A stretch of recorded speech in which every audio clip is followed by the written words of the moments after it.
Hi, everyone. Welcome back to Through the Eyes of a Therapist podcast. I'm Crystal Martinez Acosta, licensed professional counselor, board approved supervisor in the state of Texas. Yeah, and here we are in the holiday season. Sorry that I did not post last week. I was sick. I lost my voice for a few days, and I don't think anybody wanted to hear that. So, here I am recording a brand new episode just for you. And of course, it's holiday themed, sort of, kind of. I know the holidays can be hard for some people out there, and generally, it can be stressful, whether you celebrate them or not. You know, I know that Thanksgiving is coming up this week, and a lot of my clients are feeling stress, and this is what we call a clinical population, so people who are already seeking therapy. Some of their symptoms are being exacerbated by the holidays and the stress and the hustle and bustle, including stress with finances.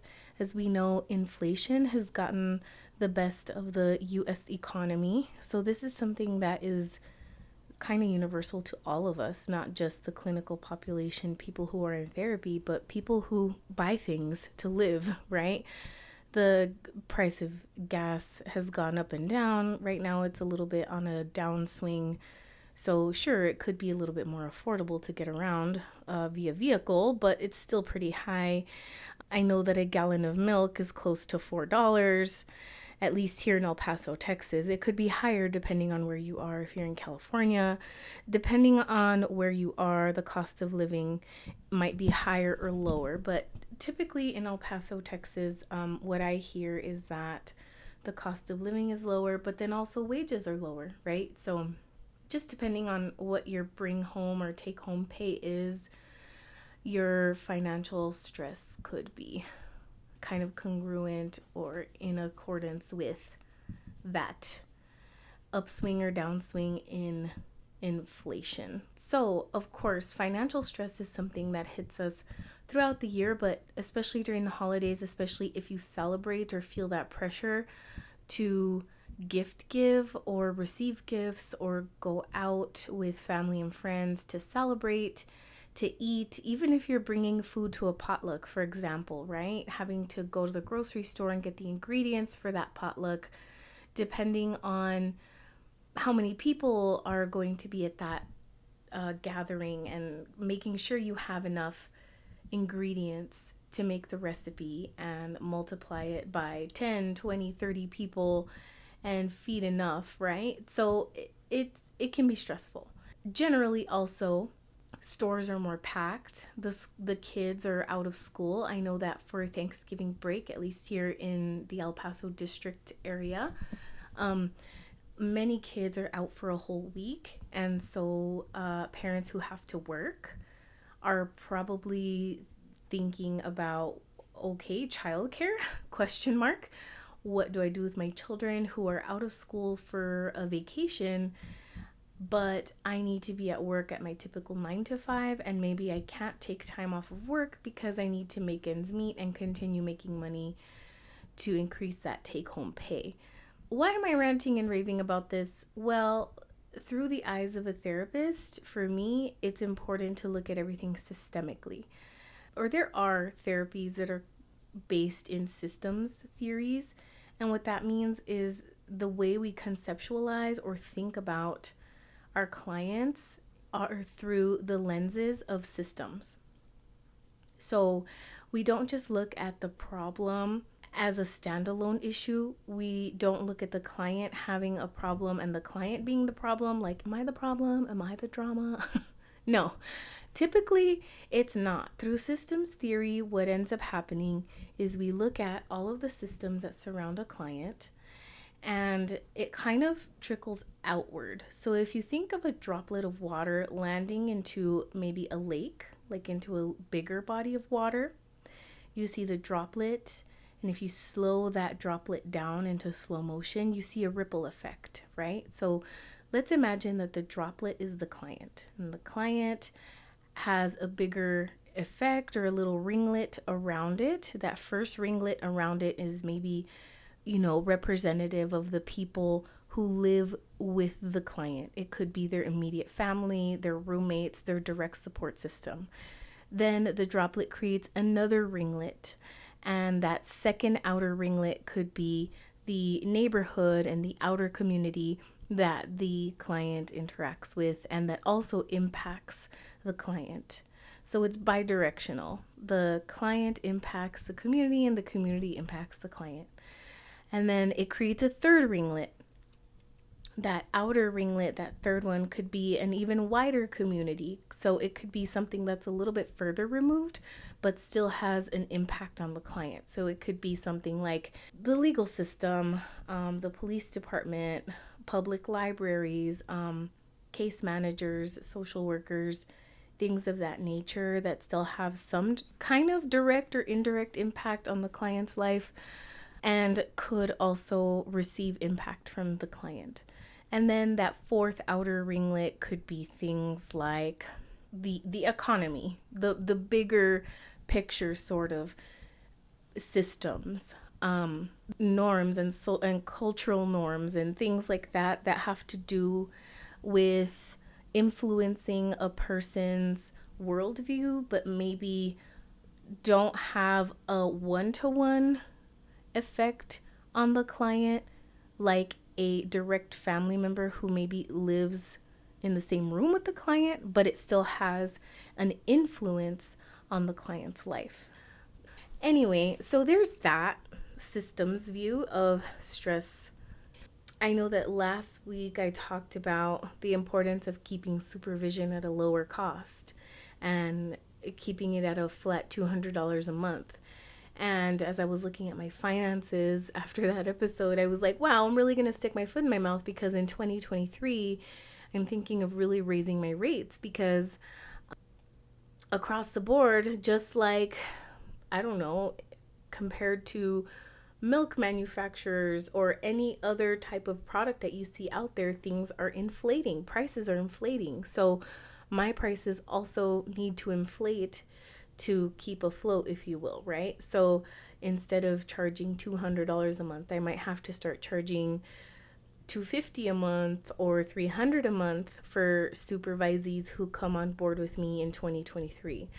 And even then, that's probably still a little bit more affordable than what I've heard is out there right now, at least in Texas. So anyway, these are just some things that cross my mind as we go into the holiday season. But I'm also looking at ways for me to keep costs low and to also run my business, right? And keep my business afloat, but also make my business profitable and marketable and keep my budgets where they need to be. Everybody else's finances look different because they might not own a business. They might not be as privileged as I am to be able to run a private practice or to be able to work from home like I do. However, the pressure from finances, and if you decide to celebrate Christmas, especially with gifts, is something that we kind of, we signed up for that. If that's what we're doing, if that's what we're doing, then we signed up for that ourselves. Like, who else is putting the pressure on us for that? So anyway, I bought this. I didn't buy it. I went to this cute little place. If you don't know about it, if you're in El Paso, Texas, there is a place called Books Are Gems, and it's on North Loop. It is a local nonprofit that gives away books every Monday, Wednesday, Friday to children in your household. And they also have low-cost books, used books for adults. Magazines and encyclopedias, and they even have free resources for classrooms and teachers. So if you're a teacher and you need resources and books and posters and things like that in your classroom, you can go to Books Are Gems and get those things for free. I know that they can even sponsor like whole classrooms for like literary things. I was overhearing a teacher who stopped by to pick up like supplies and a whole set of books for like some sort of literacy week or something like that. And they help with things like that. So anyway, I stopped for my weekly stop of, or my weekly fix of books for myself and my child.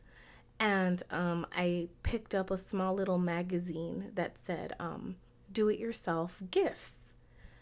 And it was old. It looked like it was from the 1990s, but it was like gifts that you can put in a jar, or gifts that you can hand make, or how to make your own gift card holder, or how to make your own Christmas card, and things like that. So if you're listening, friends and fam, be expecting a DIY gift. um, but also, there are other ways to show gratitude and other ways to show that you care, um, to people that you love and to people that you care for.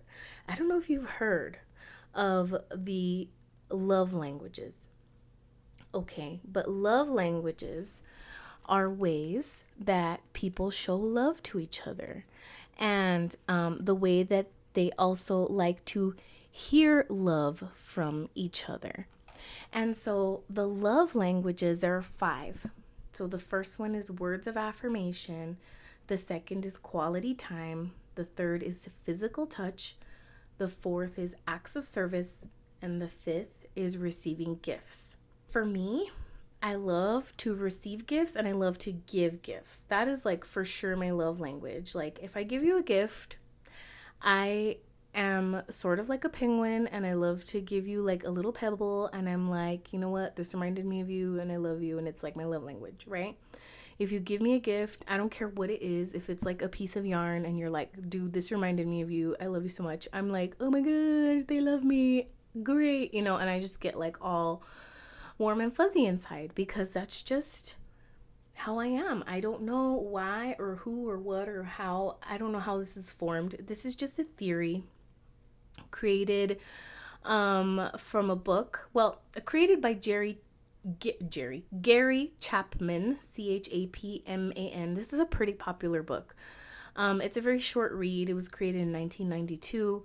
Anyway, this is something that when I used to dabble in working with couples a very long time ago, something that we would talk about. But even when working with individuals or working in groups or working with, companies, and, kind of talking about personalities and differences in getting along with each other, this is a good tool to kind of bring out and talk about and process, because what you can do is figure out your love language with a quiz. You can go to the website and take a small quiz, and it'll send you your like love language profile, which is how I found out that I'm a gift receiver and gift giver.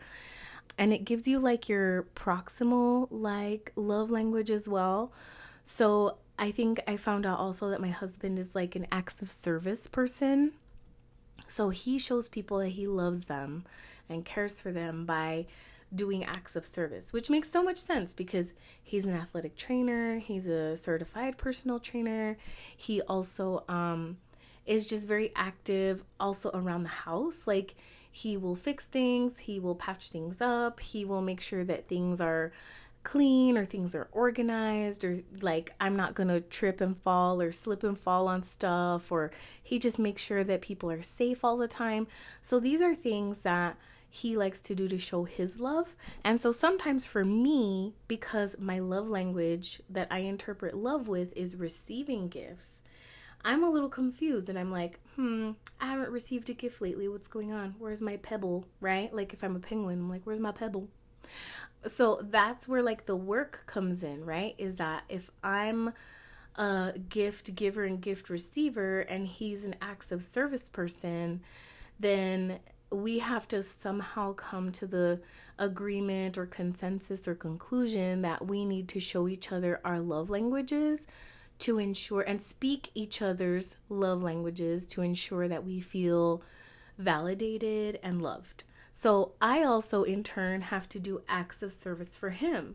So for example, if he's having a rough day at work, maybe like dropping off, he loves energy drinks, so I'll drop off an energy drink, or like make him some breakfast really early in the morning, or things of that nature, maybe vacuum his truck or whatever.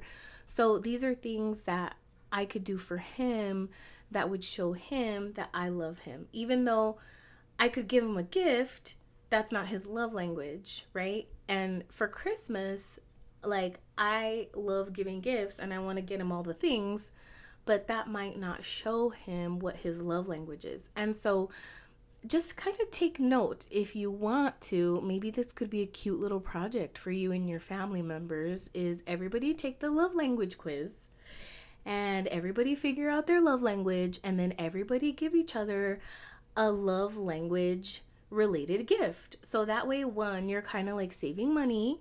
So if somebody is a quality time love language person, you would go and spend the day with them and hang out with them at their house, or take them out for a walk, or go spend time with them sitting on a blanket under a tree and speak with them about, reminiscing and all of that, like spending quality time with them, or take a ride with them in the car, right? So that could be a gift that you give somebody who has the love language of quality time.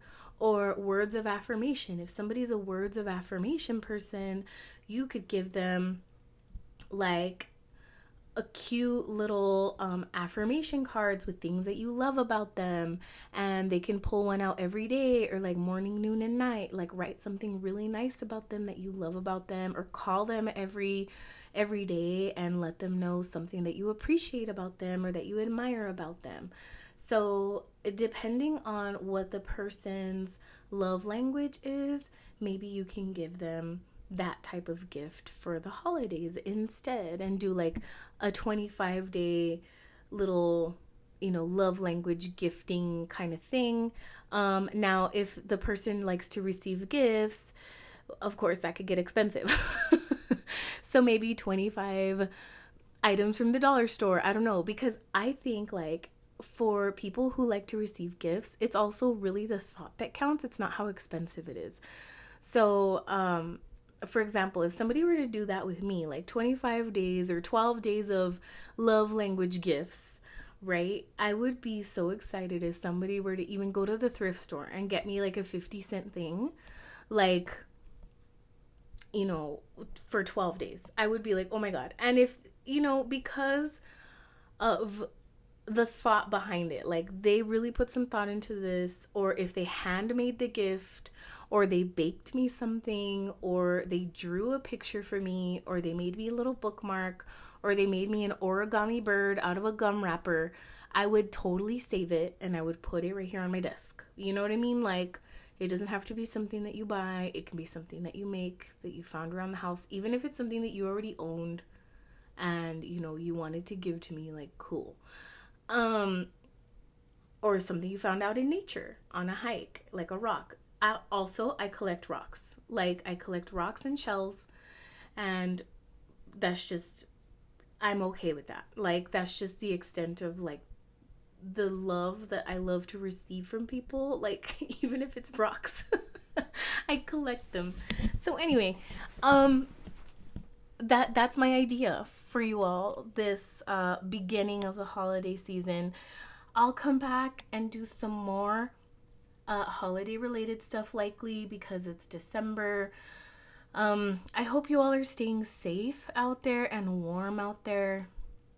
I know that it's a really bad RSV season for babies.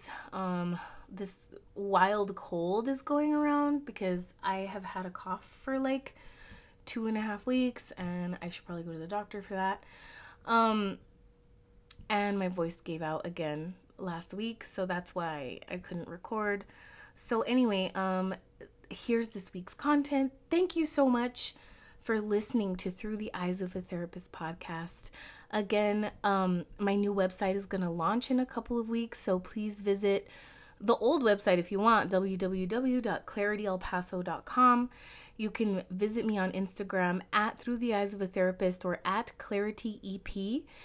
You can also find me on Facebook. You can find me on TikTok at Through the Eyes of a Therapist with a Z.